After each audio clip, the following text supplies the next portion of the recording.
Good evening, everyone, and welcome to this live panel discussion, The Hostile Takeover of Democracy by Big Tech, Europe at a Crossroads. I'm Joe Litobarski. I've worked in European digital democracy for over 2 decades now, and I'm currently a PhD researcher at the University of Maastricht, where I research the long history of digital democracy, digital utopianism from the 1960s to the dot-com crash in 2000. So I'm going to be facilitating tonight's conversation. Thank you to the citizens and Volt Europa for organizing and hosting this event. We've got 1 hour together, and that is going to fly by. So we'll start with short opening remarks from each of our 4 speakers, around 5 minutes each. After that, we're going to move into a sort of panel discussion, and this is going to be structured according to some audience questions that we've been sent in. So you've been sending us in kind of comments and questions. It's been like a kind of flood of questions. You've sent us in so many, and they're really wonderful. We've tried to group them, and we've tried to kind of prioritize according to the questions that seem most urgent or that we've received a lot of. So I hope we can answer as many of your questions as possible. So we'll have about 40 minutes discussing that, and then we'll kind of wrap up. So the subject tonight is obviously very serious, the hostile takeover of democracy by big tech, but the aim of the discussion is not to leave people feeling overwhelmed or powerless. I think the aim is to make the situation clearer, more concrete and more actionable. So we're going to try to end on some sort of positive note, kind of optimistic ideas about what we can do practically. But let's begin by bringing on our first speaker. So I'd like to introduce Carol Cadwallader. She is an investigative journalist and founder of The Citizens. Her reporting on Cambridge Analytica helped force a global reckoning with data, platforms, political manipulation, and democracy. Carol, welcome.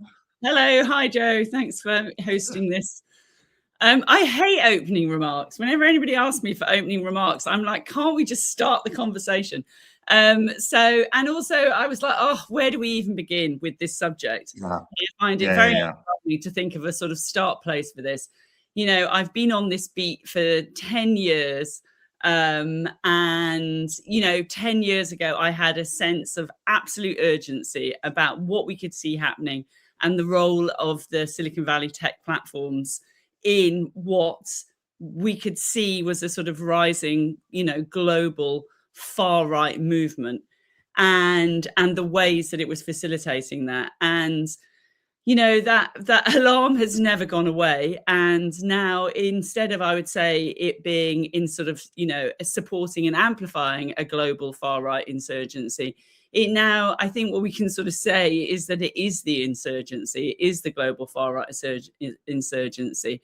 You know, I kind of came up with this this sort of wording concept 2 years ago now, I guess, of this idea of the broligarchy, and which was just this essentially trying to describe this phenomenon in which we've now got this merger between the Silicon Valley tech companies and between the MAGA far right Trump movement. And really it's, you know, it's a, you know, I'm trying to describe this as a sort of different type of power that we're seeing. And, you know, it's a sort of state-backed now transnational power block essentially in the world that is embedded in all of our lives, and that we can see in real time how it is accelerating this sort of far right politics, and we're seeing that in our own lives in our own country. So there's a couple of things that I just thought I'd mention, you know, sort of right at the start. You're using the word capture. And I think, you know, we're thinking about that from a sort of state point of view. And in Britain, it feels like that capture is really far along, but there's a sort of naivety and ignorance and complacency about that. At The Nerve, which is the new publication of which I'm a founder, we've been tracking, for example, Palantir's capture of our critical state infrastructure. You know, 670 million pounds worth of contracts, I think we found across the state. We found, you know, that it's embedded in our nuclear missile system as well as in our NHS. And that's just one company. I mean, people kind of know the name Palantir now, but it is, you know, there's sort of multiple other companies which we can see doing exactly the same thing and with exactly the same relationships with Trump and with the US government. And Joe, by the way, do keep your eye on the clock for me, because I'm not keeping the eye on the Yes, clock. no, don't worry. No, this is. I think you've launched. This is your opening remarks, so I don't want to kind of interrupt you. I told you I hate opening remarks. I mean, I think one of the things which was so alarming earlier this year, when we start, when we're thinking about the role of these technology companies, was when we saw Trump threatening a NATO ally, threatening Greenland, and sort of thinking about what that means when our military infrastructure, from a national security point of view, that's so dependent upon the US, and here's the US apparently seeming to go to war with us. So I think one of the problems we've had all the way along, which is this is such a big problem to try and understand, to look at. It's a bit like staring at the sun. It's too overwhelming. Yes. And so we can only kind of look at a tiny bit of the picture. I suppose one of the other things just to sort of raise here is that I think we're also really naive. These companies sort of pretend to operate like normal businesses. They sort of have that appearance, but if you actually look and listen at what their leaders, what the owners are saying, they're very clearly saying that they don't actually believe in democracy. The sort of arch example of that is Peter Thiel, who's got his own plans for the nation state, which is that he either wants to set up his own and run that, or kind of, control another one. And I wrote yesterday about what he's doing in Argentina. And really, he's sort of allied with Javier Milei there, where they've decided to make it possible for AIs now to own companies. So we really are sort of accelerating towards this future. And yes, it's really, and I suppose the last bit of the puzzle, which is that it's really hard to convey the stakes of any of this when our media and information ecosystem has, it's under a daily onslaught by vast amounts now. We used to call it fake news. We've now got this sort of tsunami of AI generated content. It's really hard for anybody to know where to go for trustworthy, reliable, independent news. And it's really hard to do trustworthy, reliable, independent news. As a journalist, it's these Silicon Valley platforms, first of all, destroyed our business model. And now, they've created these conditions in which, it's very difficult even to get our content seen by people. So it is an absolute perfect storm. But the one thing that I take heart from and cheers me up a bit is that actually the problem is now visible in a way that it really wasn't before. And I think that's the beginnings of being able to think of ways to address it now that we can actually see it, at least.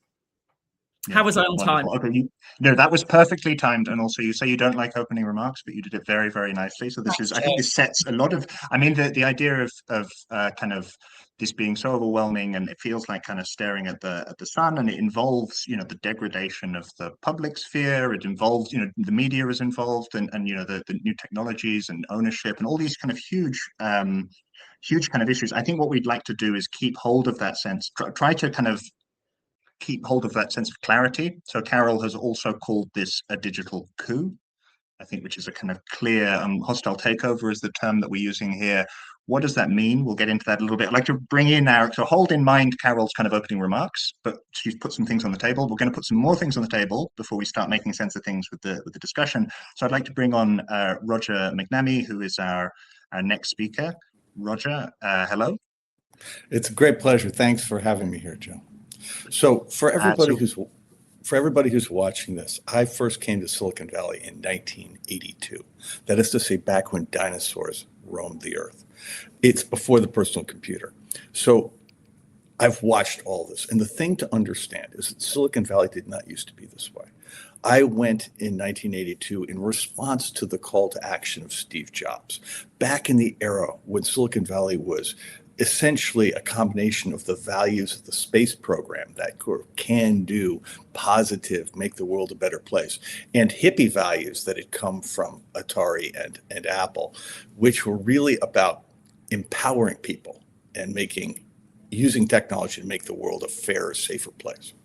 That persisted until shortly after the millennium, after the internet bubble burst. There was a void in Silicon Valley. The venture capital industry retreated, and a bunch of things were happening technically that made it possible to aggregate more power in a small place. Essentially, it became possible to create global internet platforms, something that had not been economic in the 90s. And the first people to see this were the founders of PayPal, the so-called PayPal mafia. This is Peter Thiel, Elon Musk, Reid Hoffman, and their gang. And they had a set of brilliant insights that led to the formation first of LinkedIn and then of Facebook. So they saw this idea that you could centralize power. And the key thing is they did not subscribe to the Steve Jobs view of the world at all. These are people who grew up reading dystopian science fiction. They grew up in highly authoritarian countries, and the value system that they brought to Silicon Valley is completely different. And it really came to a head with the forming of Uber, where for the first time you had a CEO of a company who I think exhibited really severe sociopathic tendencies. And for the first time that was viewed as a feature, not a bug. So all of this dates to this cultural change driven by Thiel and his gang, and to the success on Wall Street of companies that had sociopathic tendencies. So this problem has been magnifying since 2010. And, we first became really conscious of it around gig economy. So Uber, Lyft, Airbnb, then, with smart devices and then crypto and social media, right? All of those things were horrible. Now we're faced with chatbots and AI, where we've taken all of the problems that we have with social media and put them in a much more, basically they've gone 3D from 2D. It's much more complicated. Now, do not be afraid of this. This is no different than the Wizard of Oz, Dorothy. We have always been able to click our ruby slippers. They can only do this because we allow it. Personally, I haven't used Google products other than YouTube for 8 years. I've not used any Meta products for 6 years. I don't use cloud-based services. I mean, there are substitutes for everything. We actually have the power to cripple all of these guys. There is no reason for any of us to use a chatbot. None. I mean, when you get right down to it, the thing that everybody's missing about AI, they describe it as the fourth industrial revolution. And they're doing that based on an assertion. There is no actual evidence. There are no use cases of AI that have successfully transitioned from demo to corporate usage. AI is fun to use at the individual level. It simplifies a whole bunch of tasks, but it brings with it a lot of baggage. Cognitive impairment, for example, hallucinations, all of these incredibly obvious problems that have essentially crippled corporate installations of this. So the core point I'm trying to make here is these guys have spent $1.3 trillion in 4 years, $1.3 trillion on infrastructure for something for which there is no known high value use case. That part of it is almost certain to blow up on its own. But we can help it along because we do not have to play. We do not have to elect politicians who tell us this is the fourth industrial revolution. We do not have to subscribe to newspapers that tell us this is the most important thing since sliced bread, right? We don't have to do any of those things. And it's time to get off the train. So I'm going to yield the last 7 seconds of my time to the next speaker. Thank you, Roger. Okay, fascinating. Okay, we'll move on quickly then. I'll bring in the next speaker for opening remarks. So I'd like to welcome Sophie Interfeld.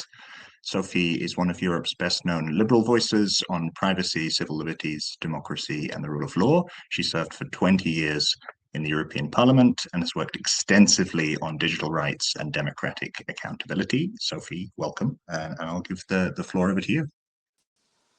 Thank you very much, and thank you for inviting me to this very exciting event. And indeed, I've been working on these issues for a long time. And when I first started out, people looked at me a bit puzzled, like, why is she getting excited over all of this? I mean, it's like a niche issue this is not serious. Well, I don't get that reaction anymore. But I also spent a fair bit of time being, the lone voice in the desert.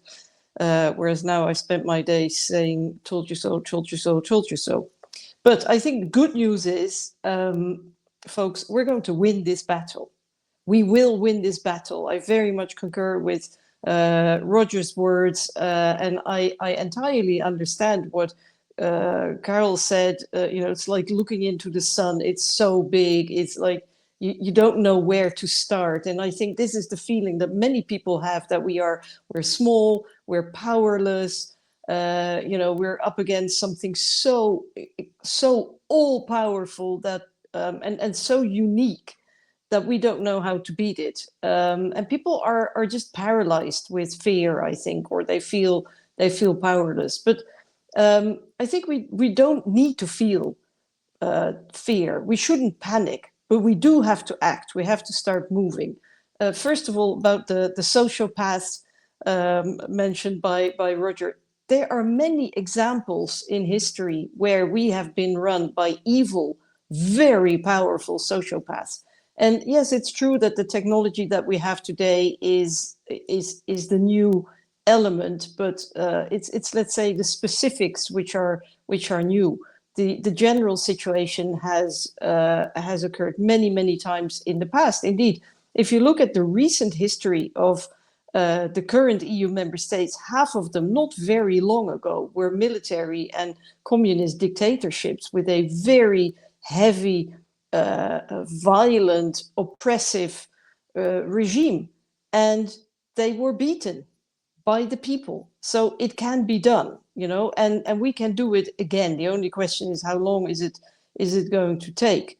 Second remark I would like to make is, we actually have the means. The European Union has a very well-stocked toolkit of policy tools and legislative tools to make sure that technology works for us rather than the other way around. And incidentally, the theme of today is that big tech wants to take over democracy. Well, no, they don't want to take it over. They want to destroy it. It's not the same thing. And so we shan't let that happen. But then we have to. The European Union is very, very weak. It is very weak, first of all, vis-a-vis the United States, because it's much more determined when it's about Chinese firms. Then the European Union has a spine all of a sudden. But when it comes to the United States, it's really incredible how. I mean, it always reminds me, the attitude of the European Union to the US reminds me a bit of, Dobby the house elf from Harry Potter, who's like a little slave, and he needs to be given a garment, a sock, I believe it was, to free him. Well, we urgently need a sock, I think, because the European Union is not using the tools that we have. I'm absolutely appalled by the attitude of the European Commission, which the Commission just flatly refuses to enforce EU laws, even if those laws are supposed to protect us against people who are out to destroy our democracy. It's and there are all sorts of distractions, like we have the democracy shield and we're going to fight fake news from the Russians. Yeah, okay, but they don't dare to say anything against the Americans. And here, I know that people don't like to talk about the institutional setup of the European Union, and yet we have to talk about it because it makes all the difference. The governance system that you have determines the results. I mean, it makes a difference. At national level, we talk about these things all the time. In the UK, you talk about, the proportional representation versus first past the post. We talk about parliamentary democracy versus a presidential system or a monarchy or dictatorship. It makes a difference. And the situation is that we have a heavily intergovernmental European Union where the heads of government and the government leaders have been clawing back power. And that means that the European Union is weak, it's divided, it's paralyzed by vetoes, formal and informal vetoes. And that means that, we're all very when Giorgia Meloni is talking back to Donald Trump, everybody goes like, "Yay!" But the point is that there will be 5 others, who are going to flatter him. We've seen it just last weekend in Brussels at that ridiculous Trump party. Yeah, I'll come to a conclusion. So we have to talk. We have to talk about how we are going to reform the European Union. But my final remark would be more generally, we will win. Action works. There are recent examples. Look at Palantir, how the pushback is working. Look at what Schrems has been doing in court. There are some developments today, and we can all do something. We can get organized. We can join a civil society organization, a political party. We have to vote. Use your vote. I think it's absolutely unexcusable not to vote. Speak out. Support civil society organizations. Support independent media. People like Carole Cadwalader, because they're doing an amazing job. They're absolutely the oxygen of democracy. Take to the streets. Take to the streets. Demonstrate, because demonstrations work. Politicians don't like demonstrations, because it's awkward. So public opinion is very, very important. So we can do all those things: litigate, donate, vote, get mobilized, get organized, get out there, and together we will beat the tech bros. That's wonderful. And it really resonates with Roger's kind of message as well. We have agency. We shouldn't. I do think that this feeling of being overwhelmed, it saps away our agency. It kind of makes us want to sit there and feel like we kind of just want to shrink into kind of inactivity, and that we have no say in what's happening. And I think the message which is coming from like all the panelists so far is actually we have a lot more agency than we think. Okay. Right, we're going to get into the debate with questions from the audience, but first let's and last but not least, sorry, let's bring in Reinier van Lanschot, who's our final speaker. Reinier, hello. Hello, thank you very much, Joe. And I love the passionate points that are being made about agency, because actually it was somebody about 8 years ago who made that point to me, which led me on a path towards now being in the European Parliament, to becoming politically active, joining Volt, founding the Dutch chapter of Volt, and now being in the European Parliament working on digital affairs. So that appeals to me a lot. And I will end with my opening remarks with similar thoughts on agency that every individual watching this has. But let me first echo the points that Sophie made. If we really want to change anything and become more strong as a democracy in Europe, we need to unite and change the 2 fundamental flaws in the European institutional setup. And those 2 flaws are a lack of democratic agency to create big decisions that are necessary in this 21st century, and a lack of decisiveness, because these 27 heads of states that have drawn in the power towards themselves, they tend to not agree, and these vetoes are blocking us. So what can we do? Well, I'll start with the biggest, and also what I've been working on today, actually. Europe is missing leadership. So everything happens to us. We are reactive, and we need to become proactive. So when European leaders meet in these European Council summits, they focus on dozens of topics at the same time. What I'm trying to make happen is a European Council summit dedicated to artificial intelligence and the effects it has on our society, ranging from security to democracy, competitiveness, and everything in between. We've seen that this concentration of power in the hands of these tech pros is actually going on for a very long time. The rise of right-wing populism and nationalism in Europe, I think, can also partly be explained through the social media they've set up and the algorithmic way they've organized it. And nowadays, it's getting even worse because the US government is so closely intertwined with these big tech companies that actually the US administration is now the biggest lobbyist for these big tech firms. We see it also reflected in the national security strategy of the United States, which has the explicit aim of destroying the EU. So that's where they find each other, and that's why we need to step up our game and take leadership. So I'm pushing, together with 30 MEPs and the former president of Estonia, Thomas Ilves, for organizing a dedicated European summit on this, to make decisions, for example, on investing more money in European alternatives, in making sure that our public procurement is actually aimed at helping European sovereign tech flourish, because that way we can shape the tech that we use in accordance with our own values. So the first point I think that we can do is take more leadership. And that's what we as Volt are pushing for in every parliament that we are in. The second thing is real enforcement. So we have some good laws already on the AI Act, even though it was weakened, there's still some good elements in it. The Digital Service Act, the Digital Markets Act, those sets of legislation actually do a good job. But the US administration, as the biggest lobbyist for big tech, is putting pressure on the European Commission not to use the tools they have in these laws. And so it is not enforced to a full extent. The amount of money, the fines that, for example, Google gets is so small that it's almost the costs of doing business. And it should be more expensive to break break laws than to not break them, or the other way around. But you get what I mean, I think. So another way of enforcing better is that the Commission, actually the enforcement body, is severely understaffed.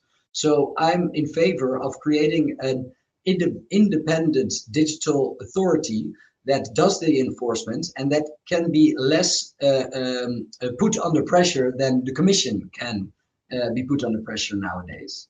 So besides the leadership we need to take and the enforcement of the laws we already have, the third thing is we as individuals have a lot of agency, whether it is stopping the use of certain social media. We as Volt took the decision to stop using X, for example, because we believe it is fundamentally trying to undermine our society and our democracy. And we encourage as much institutions and other politicians to do the same.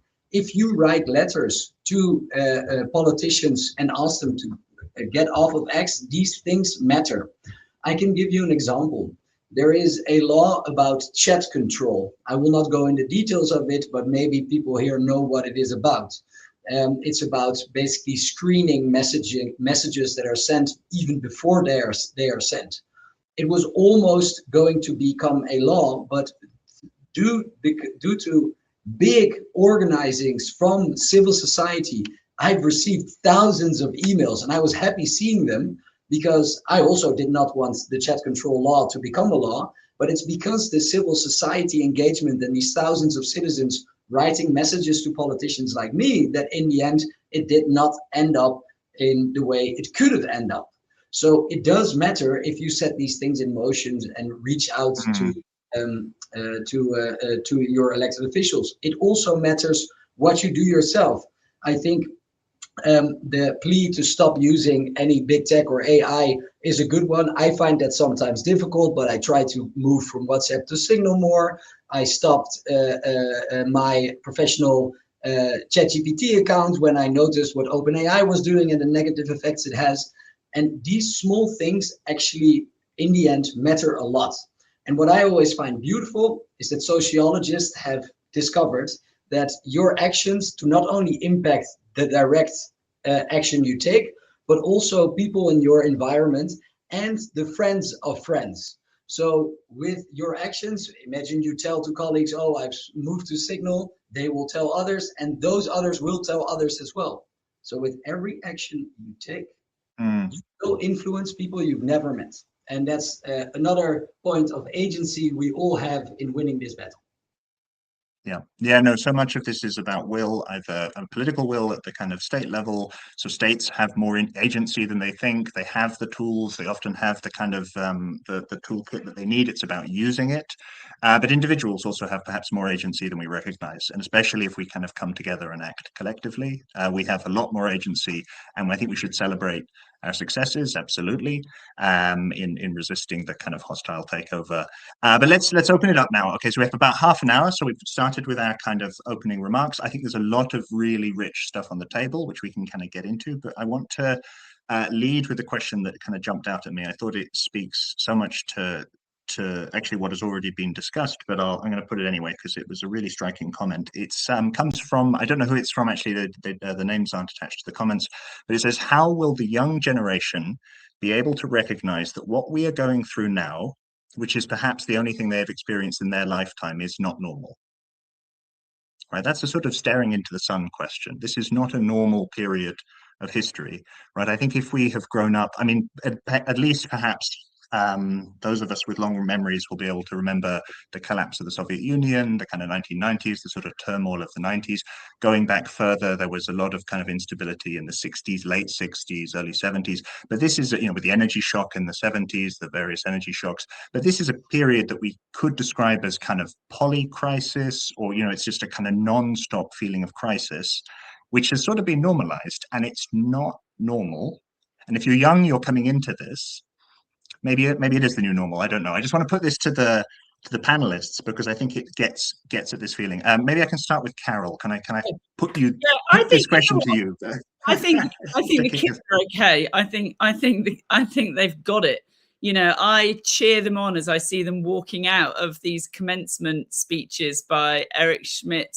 They are just not having it. They're the ones who are actually protesting, who are really demonstrating the fact that actually they're not okay with what these AI companies are doing. They're not okay with what the mainstream narrative is on this.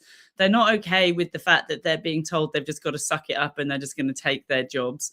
And I think, I think part of the reason for that is that they're some of the first casualties of this. So many young people know how actually social media and now AI is impacting their own lives and their own mental health. They can see it so clearly. And I think the bigger issue is with us who are much older, I think, in I don't know, I think we've created this world and we're responsible for it. And it's like we are the ones who should have the responsibility for making it safe for them. And we haven't, we fundamentally exposed them to these harms. And so, yeah, I feel like it's like the responsibility of this isn't on them, it's on us. Yeah. Oh, that's hard to hear, but I think that's important to have said. So Roger, you spoke about the long history of this, the long history of Silicon Valley and the kind of countercultural spirit of Silicon Valley, which was emancipatory. I mean, in the 60s, there was we saw mass collective democratic movements in the United States. There was a civil rights movement. There was kind of lots of, these kind of street demonstrations and so on. Do you think we can kind of are you also feeling optimistic about the young people in particular, and the capacity to kind of reclaim that agency, reclaim that kind of collective agency and redirect the ship a little bit? You're on mute. I think we are desperately dependent on young people to take charge here. I think if you look around, the problem in AI is that elected officials, CEOs, investors, and the vast majority of journalists are part of the cult. And I think, with due respect to our two political co-panelists, the notion that Europe needs to compete with America in AI is not only not obvious to me, it's entirely possible that the best strategy is to not play at all. The U.S. has invested $1.3 trillion on its way to investing $4 trillion in a thing with no high value use cases.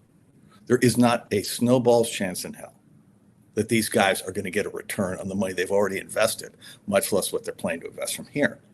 So again, I'm not advocating a strategy of non-participation. I'm merely saying if you go back to first principles, that is actually the most obvious strategy to pursue, given how far behind Europe is. Just wait for it to collapse and then pick up the pieces. But the really important thing for Europe is actually to stop supporting the foundations of this, which is you've got to stop using the cloud products created by Microsoft, Google, and Amazon. These guys are adversarial to all of their customers. They take your data and then they use it against you. And Europe has the ability, and you've seen both France and Denmark make the decision to move off of Microsoft Office 365. Everyone in Europe should be doing that. And it doesn't matter what you go to, but it would really help if what you went to was not cloud-based, because the problem is the cloud. It's that centralization of the data that makes everything so vulnerable. And the thing with young people is young people have time to go to first principles and look at this thing and point out the emperor is not only not wearing any clothes, none of the emperor's acolytes are wearing any clothes either. That's to say, elected officials, CEOs, investors, and journalists. And I think the correct response to this is to humiliate them, right? I think you laugh at them. Yeah, I want to bring in Rainer and Sophie on this, because I think this is a really interesting. Do we compete with the US? Is that a kind of, is the AI race a kind of marathon into the desert? Is it like, or actually are we in a kind of, the arms race or a kind of AI race? I have a very quick question for you, Roger. I hope it's a quick question, because I think this speaks to exactly what you're saying. It's from the audience. Someone says, is open source the democratic equivalent of public infrastructure in the digital age? We see a lot of open source models at the moment, particularly coming from China, for example. Or in other words, if democracy depends on digital systems, can those systems remain legitimate if their foundations and closed are privately controlled? Because you're talking about centralization, you're talking about the cloud. Could Europe compete if you use different architectures? So the answer is in principle, yes. The problem with open source historically has been once you put it into enterprise environments, somebody centralizes it, closes it off, and turns it into a straightforward commercial thing. The core point I'm making here is not that there isn't value to AI. It is that the current generation of large language models have not demonstrated remotely enough value to justify the investment being made. Keep in mind, from 1956, when Silicon Valley started, until 2022, when OpenAI shipped ChatGPT, I think the cumulative investment in American tech was under $1 trillion. Right? I mean, it's crazy what they're putting into this. It is absolutely insane. And for people to sit there and go, well, Europe's got to have an alternative to this, I'm going, maybe in 20 years, but I'm not sure this is the right architecture. I mean, to me, we're claiming it's the fourth industrial revolution, but it's as though the thing we're claiming is the driver of it, is the piston, right? Yeah. Rather than the steam engine, right? And I'm just looking at this going, I don't know, but the argument for stepping back and letting the house of cards collapse, yes, given where Europe is today and its complete lack of competitiveness in the space, strikes me as pretty compelling. Let me bring in Sophie and then Rainer here, because I think this is really key, which is I mean, essentially, you're making the bubble argument. You're arguing that AI is a bubble and that the current kind of build out this enormous capital expenditure, what's sometimes called CapEx, going into these kind of, well, like a small handful of hyperscalers is a gamble. Is a kind of unproven gamble, and you're calling it kind of a house of cards. Let's bring in the Europeans. I'm going to feed in another question from the audience, which speaks to this, which is how can the European kind of tech industry, software industry, energy providers be supported in the journey away from US-based technologies? So I think this gets at some of this. I'll ask Sophie first to come in, and then Rainer. Well, it's kind of interesting how we are talking about this, and we are very aware, and we seem to completely disregard the fact that we still have democratic institutions, and we have laws, and we have regulation. Why are we talking about tech as if it's something which is completely out of control? We have the tools, and it's not the first time in history that there's been technology that could potentially be very harmful, and we regulated it, because that's what we do in a democracy. And the point is that we have not been using these tools at all. And so I do think that Europe has to become, to compete with the US, or rather we have to become independent. But that's the first step. The second step is to make sure that the technological development here is regulated in the sense that, you know, a regulation is a good thing. I mean, we're talking about it very often as if regulation is something unnecessary. No, regulation is exactly the thing that we are talking about, protecting what is dear to us, protecting a democratic society, protecting equality, protecting dignity, protecting the safety of children, protecting, I mean, all these things, that is regulation. Now, I do think that I'm coming back to the same topic. The thing that we have to understand is how the European Union works, and rather why it doesn't work. And that is because in recent years, all the power has flown back to the government leaders, not even to the governments. You have to understand that government leaders can only score browning points with their electorate by bashing Brussels. They're never going to score, you know, and convince voters by building a stronger Europe and giving up some of their own powers. So that means that we have like a European Union which is run by 29 Lilliput government leaders, and each of them is, of course, tiny compared to the US giant. So we have to start thinking like a global power. We need a federal Europe that speaks with one voice, and that is going to tell the Americans or the Chinese or anybody else for that matter, look, you know, this is our continent. We rule here, and everybody who wants to operate here plays by our rules. And the last remark that I would like to make, with a bit of a bit tongue-in-cheek maybe, is we're talking a lot about young people this, young people that, and look, every generation has to find their own way, and we always think that the next generation is doomed and they don't understand, and then, you know, it turns out that they're actually a lot more sensible than we thought. But can we please be aware of the fact that we are all affected by this? You know, it's not as if there are different bubbles. We're all living on one planet. We all depend on the quality and the robustness, the resilience of our democracy and our society. We have to do this together. And I think trust between people and between generations is important. Yeah. Okay, Renee, I want to kind of Renee, kind of press you a little bit on this, because I think there is, I hear exactly what Sophie's saying, and I think it's true. There's an enormous amount of, you know, we are, but, and yet there is this kind of pressure to compete, to kind of like, Europe cannot just be a regulatory power. Europe needs AI giants. Europe needs to kind of invest massively in compute. Europe needs kind of to follow the sort of US kind of build out, the Silicon Valley kind of build out that Roger is talking about. That there's an enormous amount of lobbying happening in Brussels, and in fact, lobbying funded by some of the companies that Carol has written about, for example, and that we've all already kind of mentioned in this conversation.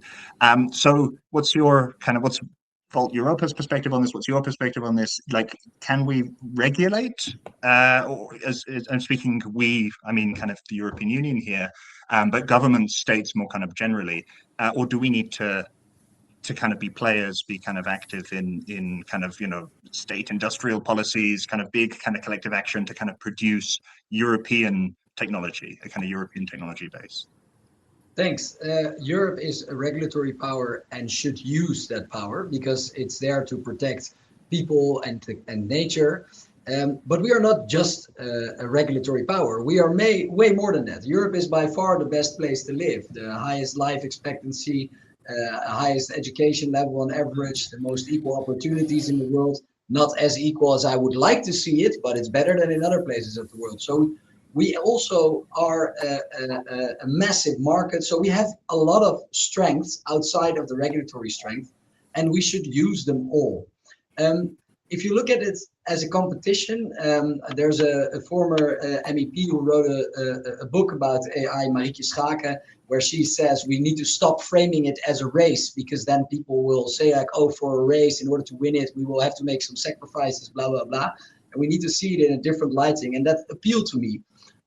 Roger talked about how unprofitable it is. And I sometimes look at this website, I'm now posting it in the chat, isaiprofitable.com.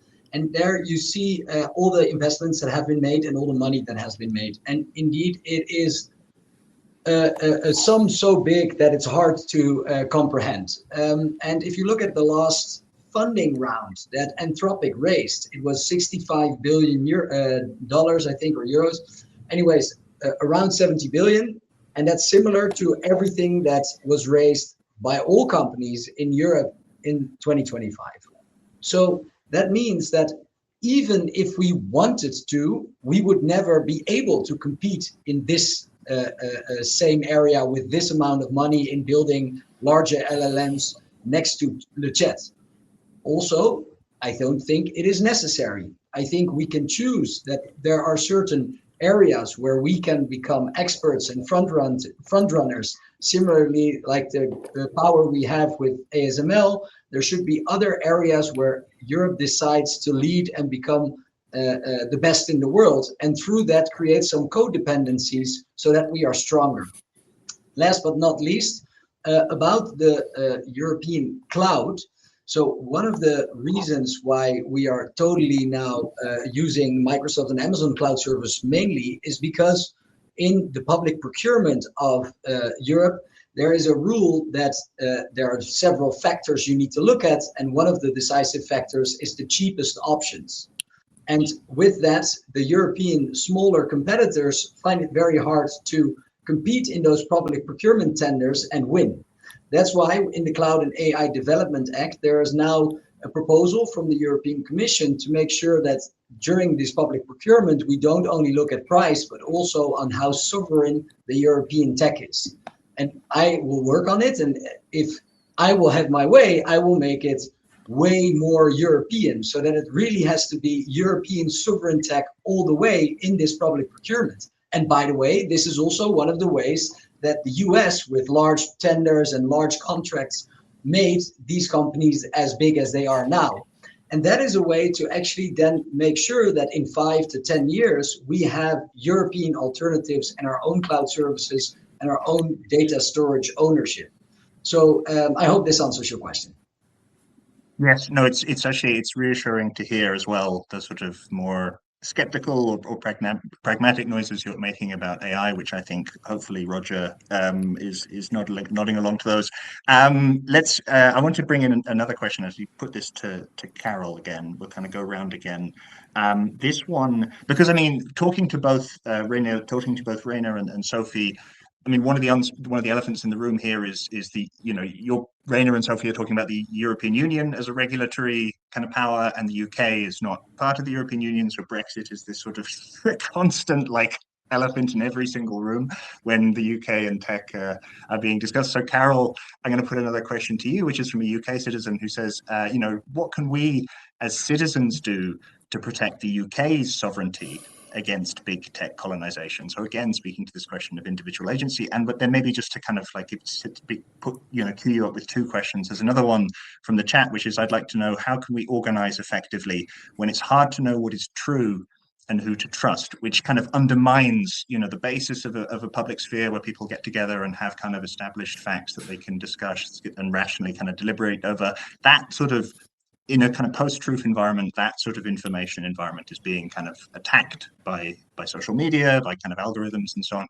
So yeah, these kind of two very small questions, which I'll put to Carol. What are your thoughts?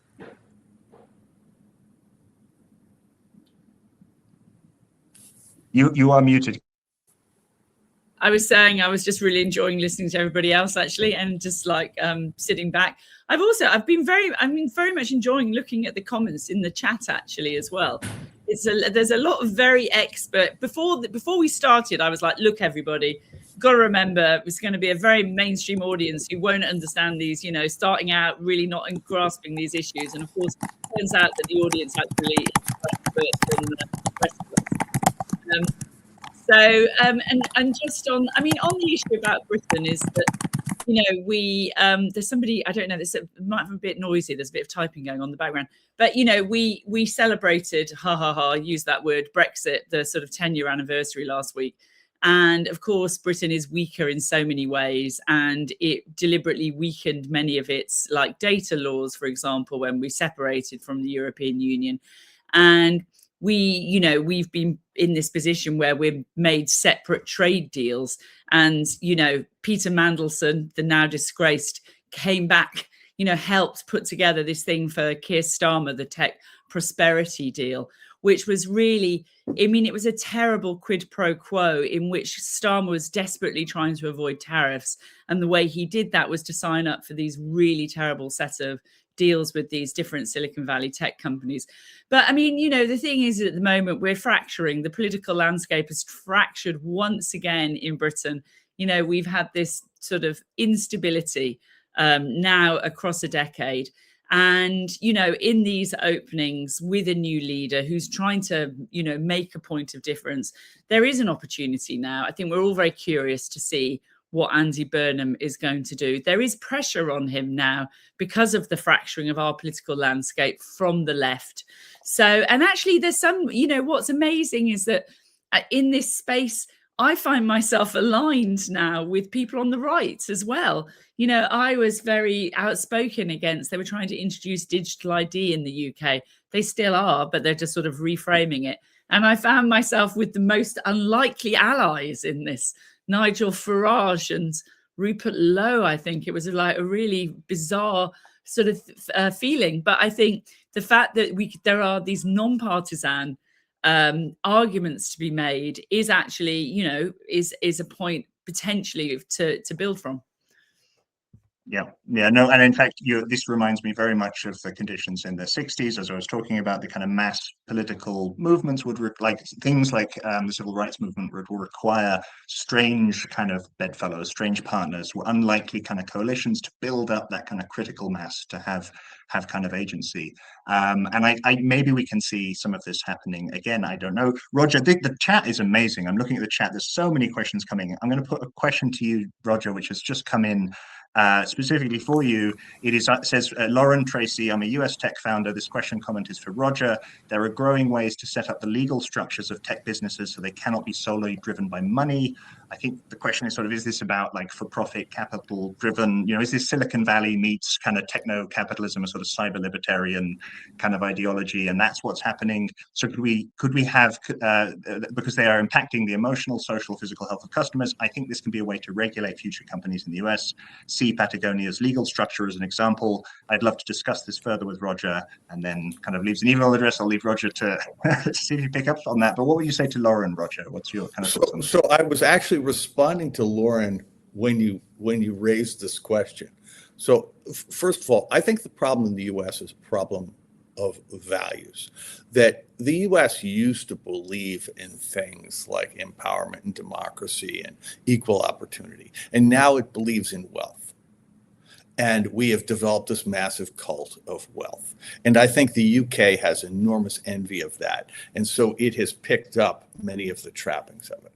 I think the EU is still committed to values besides wealth, which is why you have an opportunity. But the point I would make to Sophie, when you talk about the fact that you still have democracy, we used to have democracy too. The UK also had democracy. And the reality of these guys is when you have 3 billion active users, as Meta and Google have, you perceive yourself as sovereign, and you perceive absolutely no reason not to use technology warfare to impose your views on the world. And so from a cultural point of view, their values are the values of the United States. And I'm a huge fan of Patagonia, and I'm a huge fan of these alternative structures. I just don't perceive a cultural center of gravity that allows that. Maybe young people will change that. Maybe instead of everybody going to Stanford Business School and Harvard, hoping to become the next Mark Zuckerberg or Mark Andreessen, which means they're going to go for a year or two, or that they'll go there actually wanting to make a difference in the world. I do think we have that opportunity. But the notion that institutions are going to protect us, I think Europeans should be very careful about that, because that's exactly what Americans thought and exactly what people in the UK thought. And now look where we are. Okay, we're almost out of time, so I'm going to give, maybe we'll just have some kind of last comments from Sophie and then Raina, and like let's, I sort of promised that we try to make this the kind of, as we close out, kind of optimistic and kind of. I think this is the start of a conversation. I'll be honest. I think actually there's so much more that we need to talk about. So I hope that we can do this again, or kind of look at different in greater detail at different topics. But at this kind of big picture level, Sophie, what would you say? Maybe I'll kind of put a similar question to you from the kind of that we had sent in, actually, sort of asking, how, if you were speaking to an entrepreneur today, if you were speaking to someone who wanted to start a business in Europe, and they wanted to help steer the world in a better direction, from kind of legal entity setup to business purposes and partnerships, like, what would you say to them? What's a kind of more optimistic direction? Well, but there is ample reason for optimism. I don't think that we should be, and I started with my introductory remarks with that. I mean, we will beat this, but there are a couple of things. I mean, and I think the remarks of Roger were spot on, and I think there is no difference between what we said. Quite the opposite. We are very much aligned. The US was seen as a mature and robust democracy, but of course, people who were watching closely knew all along that it was weak. And the problem is with the European Union that people don't see it as a let's say a political entity. They think it's just something technocratic and it's fine. Therefore, we don't have to. But it is a democratic entity. But we have removed the democratic guardrails. We are very much exposed, and we will fall much deeper than the United States if we don't start talking about governance of the European Union. I mean, as Draghi said it more dramatically, he said he was talking about the need for reforms in a federal Europe. He said it's either this or slow agony, and that's about it. Democratic institutions may be boring, but they're a hell of a lot better than the alternative. So let's cherish our democratic institutions. Let's not talk them down all the time. And I think when we're talking about, I think it was Carol who made the point about, whom can we trust? Or you said it, Joe, who can we trust? Here there is a very, an important responsibility for political parties. Because what I see is that, the ones who are destroying our democracy are not the extremists. It's the enablers. And I see the European Christian Democrats going in exactly the same direction as MAGA. They're enabling the extremists, the fascists, the anti-democrats, and all the other creeps. And this is something that we have to be very, very alert about. I mean, the Overton window, as they call it, has been moving a lot. There used to be a time when I was the perfect centrist. I have not changed my views, and now I find myself on the left side of the spectrum. That's weird, but that's because all the others have been moving to the right, demonstrably. And one final remark to Carol: can we, about Brexit? Can we just, can the Brits just please stop this nonsense? Just come back, okay? Rejoin, and then Iceland's going to join, Ukraine is going to join, and a whole bunch of small countries will be 600 million Europeans. The Americans will have to listen to us. Big tech will have to listen to us. If we say these are the rules that we play by, they will have to listen if we're 600 million. So just, stop fussing and just come back. Yeah, so Sophie used the F word there, which we haven't used it until now, which is fascism. And when Sophie says, we will fall much deeper than the United States in Europe, as a historian, that is chilling as well. But I want the final word to be optimism, okay? Because I think otherwise, if we panic, I think that takes away our agency. So Raina, let's give you the final word. Like, close us out with something to be optimistic and cheerful about. So what is your, how would you kind of end us on a kind of optimistic note? Thanks, Joe, and thanks everybody for listening in this past hour. Actually, I felt optimism running through my body as Sophie was speaking. So I don't think I have a lot more to add. I mean, if we have the reunion or the return, how you want to call it, if we support Ukraine enough, they manage to win the war, become part of the EU, Iceland joins, and then we are an even more powerful construct than we are now. And some of these things may seem far away and very big, but I'd like to bring it back to the agency, because I think every individual here has this agency. And it can range on so many topics, but just to give you another example of these past months, there's a European citizen initiatives initiated by gamers on stop killing video games. 1.3 million people signed it. Because of that, it is now discussed in the parliament. There is the European Commission that came with a proposal that was a little bit disappointing, but there's legislation coming up, and now politicians have it on their radar. They start filing amendments. And that is all because citizens come together and act. And that is actually the most powerful thing also you can do to save democracy. So what democracy needs is you. And I hope that everybody here leaves with ideas on what they can do and how to do it. Right. I want to look. I fibbed. I said that Raina would get the last words, but I think I'm going to run. If the citizens will kind of permit me, run slightly over, maybe 2 minutes over, just to give kind of 1 minute to Carol and Roger, just for final thoughts. Carol, optimism. You know what? I'm going to cede to Roger. He was so good at the start. He's, So yeah, Roger, you tell us. It's like I feel that you've actually really thought about actual answers here. Well, I believe these guys are going to blow themselves up, the AI guys, okay? Now, they're not going to blow themselves up in a way that's permanent, but they're going to blow up this wave.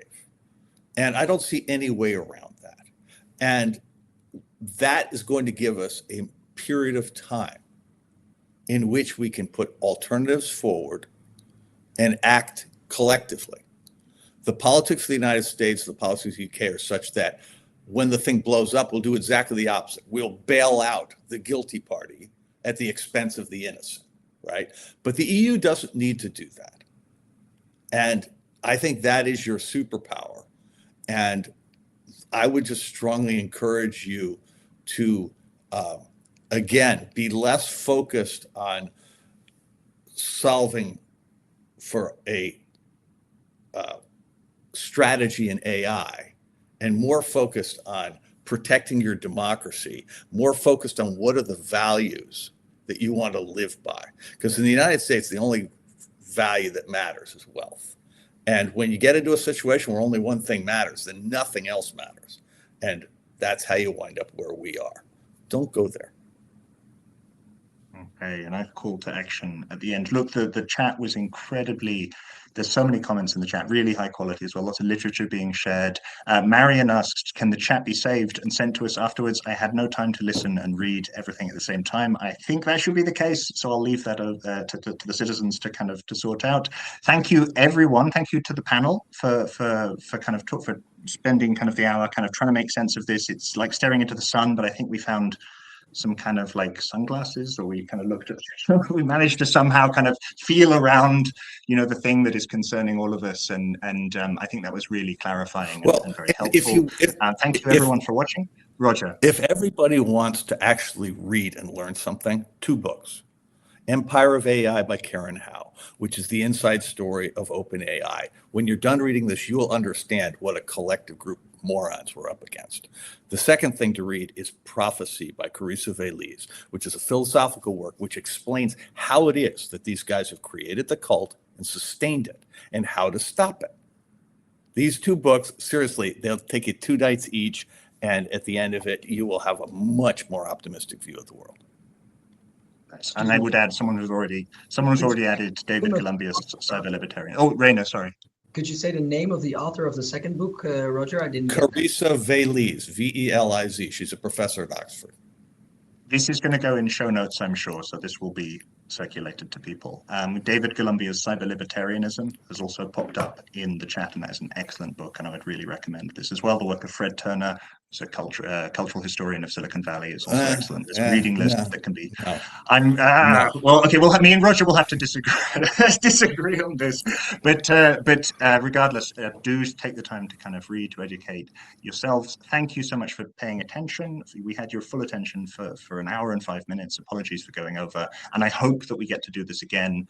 Talk about Brexit, talk about Remain, and all these other things in more detail. Thank you so much. Thank you. Bye-bye.